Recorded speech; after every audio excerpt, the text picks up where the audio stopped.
আমার কলিজার টুকরাটা যখন রাগ করে কান্না শুরু করে, তখন আমি যেন এক নিমিষেই ভাষা হারিয়ে ফেলি। ওর তার অভিমানগুলো বড্ড অদ্ভুত। যা পেতে চায় তা হাতে না পাওয়া পর্যন্ত কিছুতেই থামানো যায় না ওকে। মাঝে মাঝে ভাবি ও কেন এতটা অবুঝ। আবার পরক্ষণেই মনে হয় এই ছোট মানুষটা ছাড়া তো আমার পৃথিবীটাই অন্ধকার। সারাদিন এক হাতে ঘর সামলায়, তার উপর আবার ওকে আগলে রাখি। সব মিলিয়ে শরীরের শক্তি যেন মাঝে মাঝে একদম শেষ হয়ে যায়।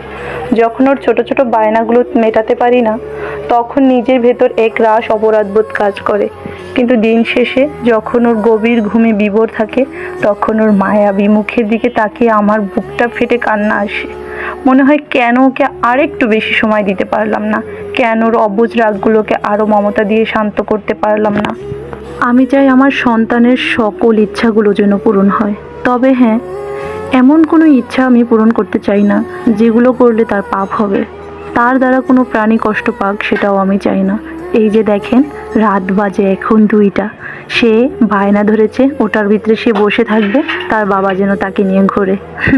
সেও আবার কি করলো, তাকে এভাবে ইচ্ছাটা পূরণ করে দিল। যদিও ক্ষুদ্র, তবে সন্তানকে সময় দেওয়াটা খুব বেশি ইম্পর্ট্যান্ট। এই যে দেখেন, সে এখন গান গাইবে, নাচবে, কিন্তু পাশে বসে আমরা আবার হাততালি দিচ্ছিলাম। আমরা হাততালি না দিলে সে কিন্তু এরকমটা করে না। সে চায় পরিবারের সবাই তাকে সময় দেখ। এই যে আমরা যখন সবাই ফোন টিপি, তখন সে খুব বেশি বিরক্ত হয়। তাই ও যখন চায় তাকে আমরা সময় দিই, তখন আমরা কিন্তু তাকে সময় দিই। আমরা সবাই মিলে তার ইচ্ছাগুলো পূরণ করার চেষ্টা করি। আমার পরিবারের সবাই মাশাআল্লাহ অনেক বেশি সময় দেয় তাকে।